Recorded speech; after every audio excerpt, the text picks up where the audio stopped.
Miyan is a research scientist from the Department of Primary Industries and Regional Development.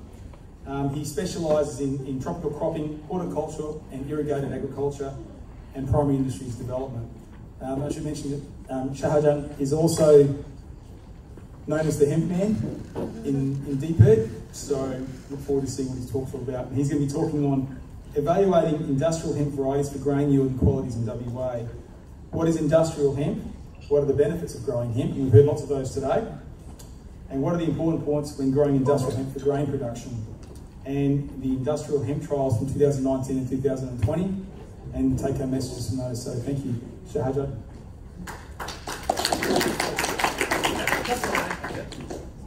I accept that one. Good afternoon, ladies and gentlemen. I have been attending this one second time, I think. First one I attended in the Fremantle. This is the second time. And might be you have attended the second International Hemp Conference in Fremantle too. I have seen lots of known faces and I'm very happy to be here. I love hemp. I feel hemp when I visit my trial site, and it smells very good. Okay, now I'm going to talk what we have been doing in the department, and I would like to share that information. We have lots of knowledge, experience, but how to execute in the field. If we have a good team, if we don't perform in the field the day of the final event, that is useless. That's why please keep in your mind next few minutes. I'm going to give you some tips. In the real estate business, they are talking about the location. But I will be talking few dot points and I will be coming at the end of my talk. Please keep silent and please be attentive, and you can ask lots of hard questions at the end of the day. Okay, without that one, I would like to show you what is industrial hemp. We know that one.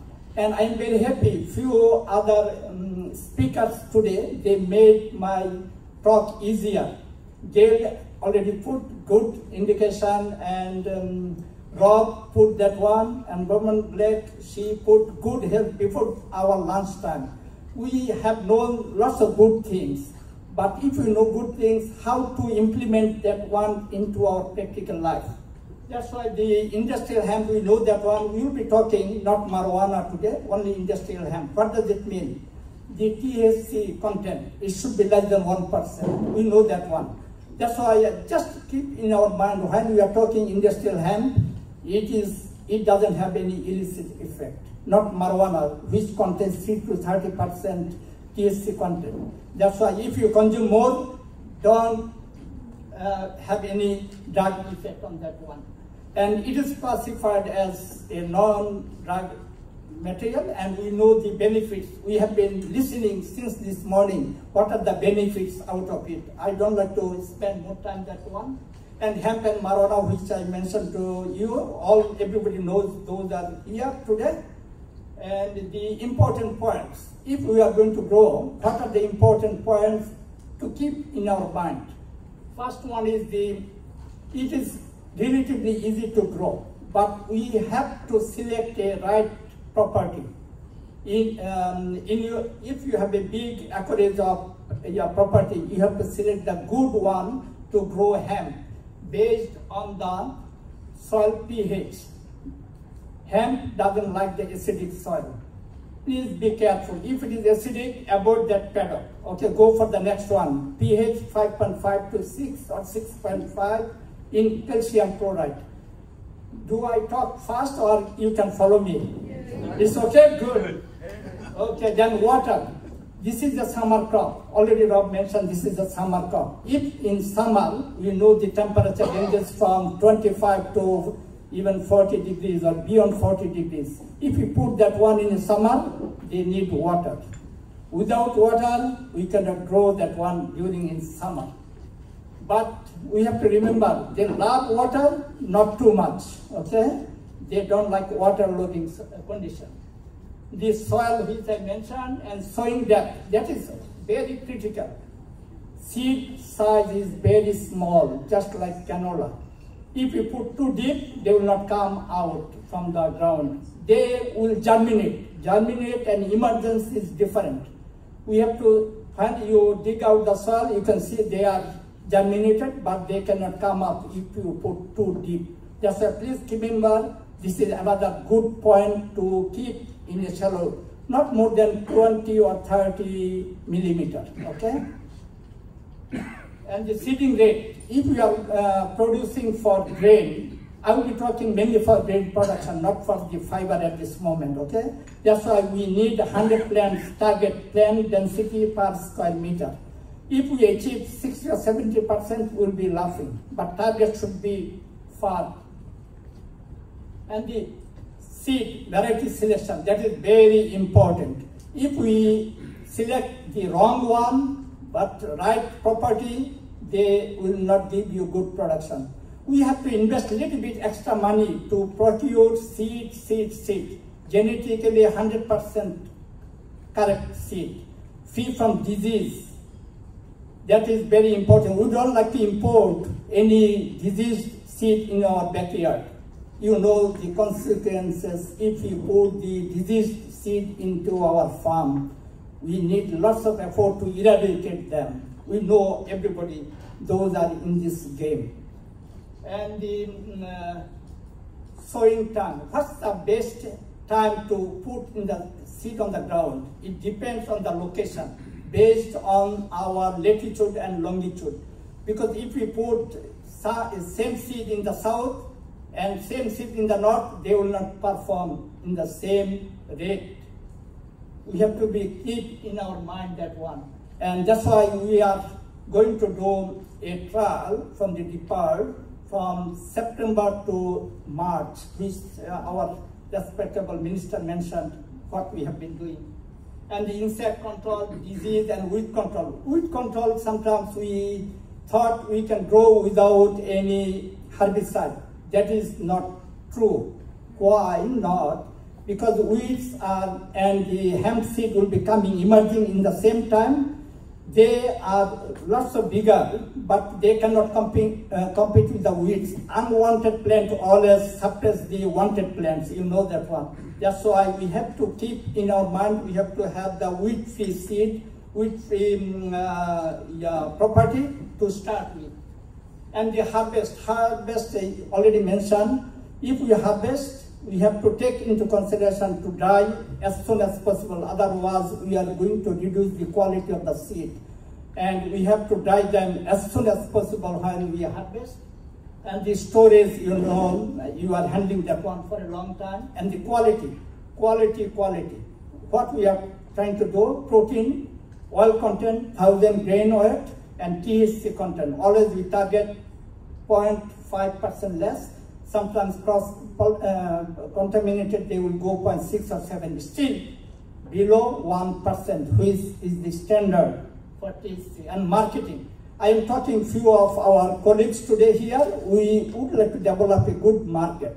Market is very important. If I grow tonnage of hemp with good quality, who is going to buy?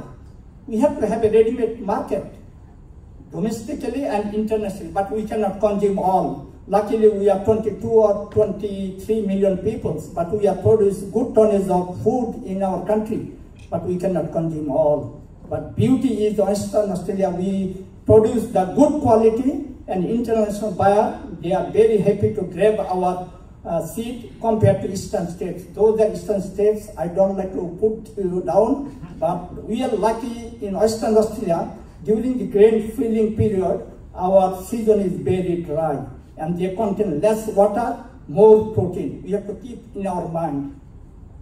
Okay, now I would like to share some information with you from 2019 trial results, that is under irrigated condition at Menjimark Research Station, and 2020 what we are doing now. And the objectives, we have to have a good target, okay?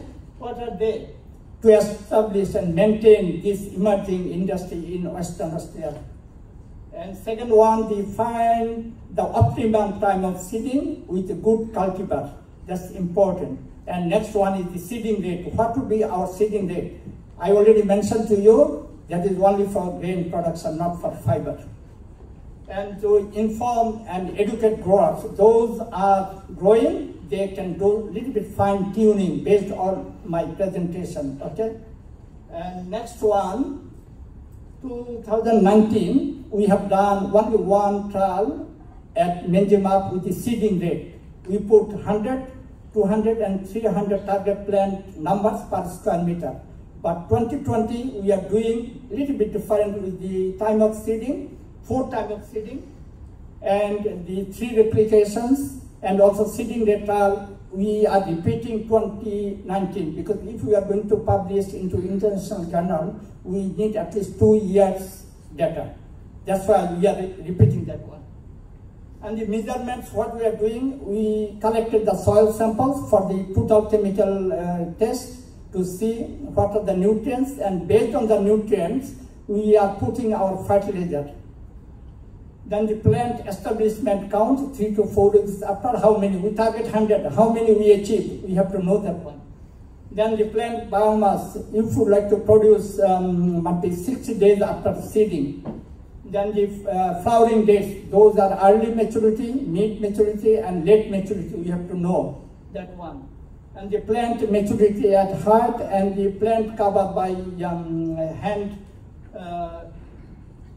set to see the cover is, how quickly they cover the ground. If they quickly cover the ground, then we cannot compete for the light and nutrients. Then they will be suppressed. And the grain quality, which I mentioned already there. This is from 2019 trial results at Menjimap. We have done 6 of them, no, 5 of them, but 6 is Yuma for Chinese. They are late maturity, we cannot harvest. They are growing more than 2 meters, but they didn't put any female flowers. That's why we didn't harvest that one. You can see from that one,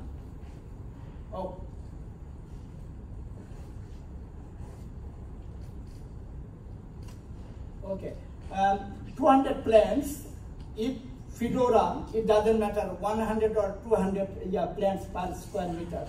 But in February, they produce 100 targeted plant numbers per square meter with the highest grain yield. It depends on the architect of the plant. Sometimes small number plants, they can produce more branches and they produce more grain.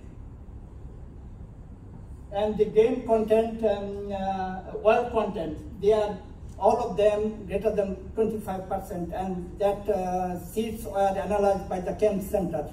We are sending that samples to them for that oil content. And the protein content also, only Gandhi. Gandhi is very low yield production, but they produce more protein. That's why you know the correlation between grain yield and the protein. When yield is low, you will get the protein high. But we are happy, they are all greater than 25%. Now the updates on 2020, we are still on progress, because the first time of sowing we have done in October, then the second one is December, third one is January, fourth one on March 4th, I think, or 3rd of March. Just the different seeding time. We would like to see which one will perform better in terms of yield, in terms of quality. And you can, 3rd of March, this is the time of saying 4 at Menjimap. You can see they are coming up now. And this one is the seeding rate trial, and our director Rohan Prince was visiting that one, and you can see some are very thick and some are very thin, because I mentioned 100 plants, 200 and 300. Those are 300, you can see thick establishment, and some are less. And this is another crop this year in Baselton, in farmer's field. You can see they are growing and happily growing, and they didn't show any nutrition deficiency yet, which is looking good. And the next one, you can see I am short, but They are taller than me, isn't it? And also, you can see left-hand side, they are having male flowers earlier than the female. Always male comes early and they will die, then the female will come. They are dioecious. I didn't mention dioecious and monoecious. Monoecious is the male and female flowers will be in the same plant, dioecious male and female. But breeders were telling me they are, when they bred, they are 50-50 or 40-50. But we need more female flower than the males because male didn't give me any grain. You know that one. But female flowers, we need more because my target, my objective to have the more grain production. How do I go with the time? Okay. Then you see green seeker. I am taking the green seeker reading to see how quickly they cover the ground. And the take-home message, I am very close to the end. Site selection, which I mentioned to you, that is very important. You have to keep in your mind, if you are putting your seed, the location will be the right. Then the seed quality, which I mentioned, please put little bit input to buy the seed quality. Premium price, give the premium price. If you put that on, then you will get the good impact of your fertilizer application, water application. At the end of the day, you will be laughing to get the high yield and with the high quality. And the irrigation is needed. No compromise with that one, because we cannot dictate Mother Nature to give us 200 to 300 millimeter of rain, but we can rely with our controlling water. That's why we have to put in such a way we have the irrigation facilities set up to grow hemp. And the department is going to do a little bit fine tuning to develop complete package for the growers. That means seeding rate, time of sowing, and cultivars. We need 1 or 2 cultivars. We don't need half a dozen. If they produce, that would be good. And we are having a good players, and we have to cooperate each other, and we would like to share our information. And from the department, we are the independent umpire. We are bringing from different breeders materials. We would like to see back in our backyard. We don't go with their publication of 4 tons in Tasmania, but our environment is different. We have to keep in our mind. That's why we would like to get more investment in the breeding aspect. We would like to get local breeding materials for our Western Australia. And that's it. Thank you very much for your questions and to be coming here to listen. And if you need more info at any time, please send me a text. Maybe you know my mobile number. If not, go Google to the department. I am a hemp man in the department now. I will be happy if you call hemp man. And thank you very much.